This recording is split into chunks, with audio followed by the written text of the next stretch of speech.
May I invite Dr. Theresa Mundita Lim, Executive Director of ASEAN Center for Biodiversity, to present the topic addressing the current situation of biodiversity in Southeast Asia. Please welcome.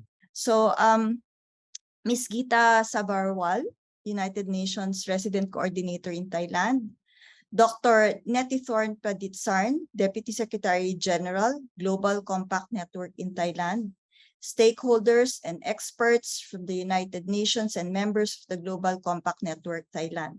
Sawadee ka. It is a pleasure and an honor to join you all virtually at this webinar on investment in nature and biodiversity for new business opportunities. This conversation is very timely as the world is set to finalize the much anticipated post-2020 Global Biodiversity Framework during the second part of the 15th Conference of the Parties, or COP15, this coming December in Montreal, Canada. As a rich and biodiverse region, the ASEAN looks forward to the eventual adoption of this blueprint that will pave the way for our vision of living in harmony with nature. For us in the ASEAN region, the stakes are high in realizing this realistic yet ambitious goal for people and nature. Our home is a sanctuary to 3 of the world's 17 mega-diverse countries, with 5 countries in the Indo-Burma region considered also among the most biologically important regions in the planet. It is home to almost 20% of the world's known biodiversity, despite only possessing 3% of the total land area. It contains a multitude of endemic species of both flora and fauna, and this was, of course, echoed earlier by Ms. Geeta and Dr. Netithorn. Possessing 3% of the total land area, it contains a multitude of endemic species, flora and fauna.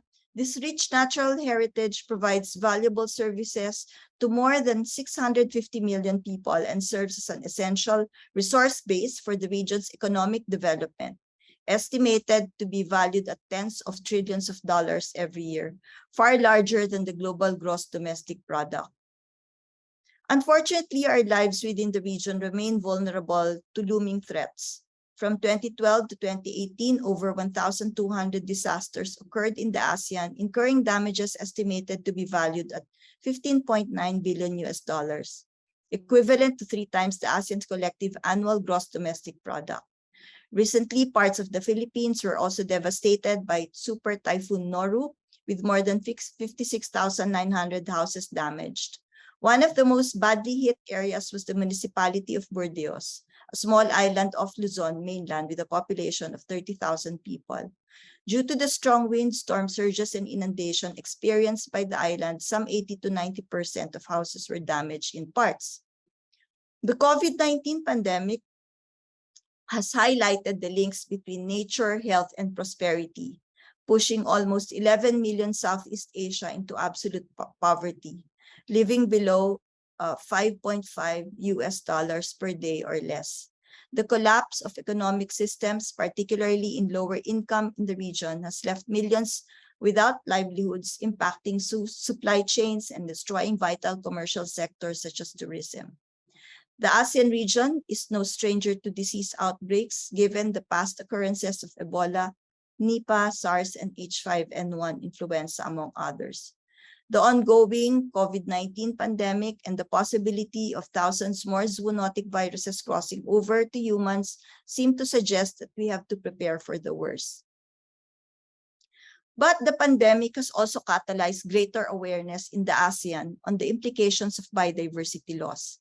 The ASEAN Comprehensive Recovery Framework, or the ACRF, adopted by the leaders in 2020, served as the region's roadmap in navigating actions to mainstream biodiversity considerations into relevant national plans and sectors such as agriculture and fisheries, tourism, health, mining, energy infrastructure, manufacturing and processing, and education, and cross-sectoral issues such as climate change. Under broad strategy 5 of the of this comprehensive recovery framework, nature-based solutions are already highlighted to increase the region's resilience against future pandemics and support long-term economic recovery. It calls for rethinking of supply and value chains and making sure there is a balance between resilience, sustainability, and efficiency in production. UNEP defines nature-based solutions as actions to protect, sustainably manage, and restore natural and modified ecosystems in ways that address societal challenges effectively and adaptively to provide both human well-being and biodiversity benefits. These solutions include biodiversity, could target major challenges like climate change, disaster risk reduction, food and water security, health, and critical and other critical issues that are that affect economic development. And these are underpinned by benefits that flow from healthy ecosystems and biodiversity. Fortunately, our story as a region is one that radiates with much potential for people and nature, many thanks to our natural heritage. Understanding the need to balance social, environmental, and economic dimensions of our development as a region, the ASEAN leaders have taken steps towards conserving our biodiversity and addressing threats that drive biodiversity loss. In 2005, the region's leaders established the ASEAN Center for Biodiversity to facilitate cooperation and coordination among the 10 ASEAN member states on the conservation and sustainable use of biodiversity.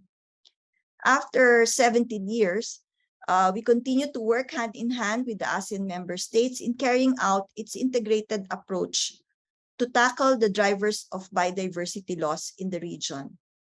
Our approach has always been focused not only in addressing stressors such as habitat destruction and species conservation, but also in expanding discursive space to mainstream our natural heritage as part of our solution. One of the programs that contribute to the protection of the region's vast biological resources is the ASEAN Heritage Parks Program, which gives recognition to the cream of the crop of protected areas in the region to raise awareness on the importance of effectively managing these biodiversity-rich areas. An ASEAN Heritage Park is a protected area of high conservation importance, protecting diverse ecosystems that are valuable to the entire ASEAN region. Currently, we have more than 2,000 protected areas in ASEAN and 2,000 protected areas and national parks in the ASEAN, including only 51 ASEAN Heritage Parks, 7 of which are found here in Thailand. With limited resources to improve and keep all these protected areas effectively managed, we need to increase appreciation by the surrounding communities, by government leaders, the business sector, and other stakeholders of the vital ecological services such as water, clean air, raw materials that these protected areas can provide. This then could lead to a more conscious effort in investing time, effort, and financing to protect our natural assets. Natural capital accounting is one important tool in enhancing the value chain associated with biodiversity-based products. In a project of the ASEAN Center for Biodiversity with the support from the German government, small-scale enterprises based on biological resources in and around some ASEAN heritage parks in Vietnam and Lao PDR were developed and enhanced, with deliberate measures to highlight the link between healthy ecosystems and sustainable livelihoods. This initiative not only increased household income from 70 to 140%, but also encouraged more active community participation in protecting the national parks. As part of the same initiative, but in other ASEAN heritage parks, the case of wild honey harvesters from Babe, this is a medicinal plant, and cultivators from Huang Lien National Parks and the bamboo artisans from Namha National Park area in Lao PDR illustrate the achievability of sustainability between livelihoods and biodiversity. For instance, sustaining biodiversity-based product value chains like the bok hai, a plant species native to Vietnam in Babe, resulted in 140% average increase in household incomes of the communities in the ASEAN Heritage Park. The case of communities involved in bamboo furniture and handicraft in Namha National Protected Area, also an ASEAN Heritage Park in Lao PDR, also saw an increased average household income by 79% after they have learned business, organization, and sustainable forest management skills in their protected area. Another example is the Mueang Yung Yi Wetland Wildlife Sanctuary, the first Ramsar site in Myanmar, established in 2004. The sanctuary provides a range of important ecosystem services, including the provision of water used not only for irrigation, grazing, and fishing, but also for various sociocultural uses such as recreation, tourism, and religious worship. As a major waterway, the Mueang wetland supports the livelihood of more than 9,000 households, providing flood control services, especially during the monsoon season. The estimated economic value of the wetland shows that the sanctuary provides a net benefit of $25 million per year to the local people and $92 million to the global community from the carbon sequestration services of the sanctuary. Among the ASEAN member states, funding from the national governments allocated for biodiversity has significantly increased through the years. At the regional level, various ways to scale up existing mechanisms have been initiated, and we are thankful, of course, to the support of our development and dialogue partners in ASEAN, like the European Union and the federal government of Germany, who share the same vision as the rest of us in the region to contributing to the overall aim of investing in biodiversity through programs and projects. Like the B Camp and the Small Grants Program, as well as the institutional strengthening of biodiversity sector in the ASEAN, respectively. In a study conducted by the ACB, comparing 2016 to 2020 with the 2006 to 2010, spending on biodiversity conservation, at least for countries in the Mekong sub-region, has increased 6.4 times. In the same period, multilateral and bilateral government donors, foundations and funds, and other invested around $700 million in biodiversity-related projects in the region. However, despite this noticeable growth in government allocation, there remains a massive gap in financing the optimal needs to manage existing protected areas effectively.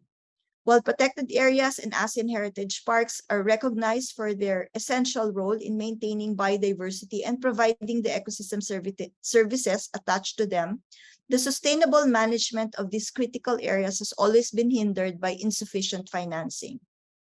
If for anything, the pandemic and the tangible impacts of climate change and biodiversity loss have also catalyzed greater awareness in the ASEAN.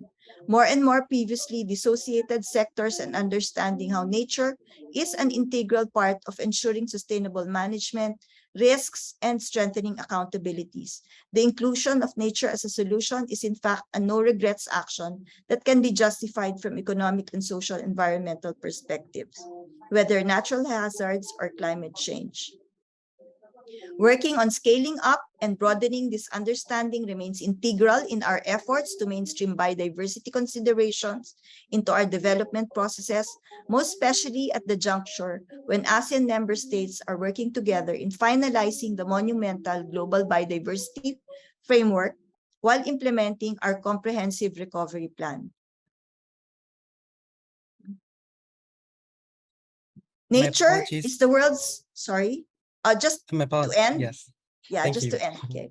So nature is the world's most productive asset, a form of capital that economic actors must take into consideration. Professor Partha Dasgupta recommended that proper valuation and pricing of the ASEAN's natural stocks, such as forest, fisheries, and the quality of wetlands, must be undertaken. Finally, a caveat: there is no hard and fast rule when it comes to addressing the threats to biodiversity and declining natural capital. Each action for nature is a significant contribution to realizing our vision of living in harmony with nature. We must continue to work hard to reach for the middle ground, celebrate and share successes from the region with our home, our lives, and our stories revolving around nature. We acknowledge that we are ASEAN Biodiversity. Despite the challenges with nature as our solution, I believe that we could overcome our challenges together the ASEAN way. Thank you very much. Kapun ka.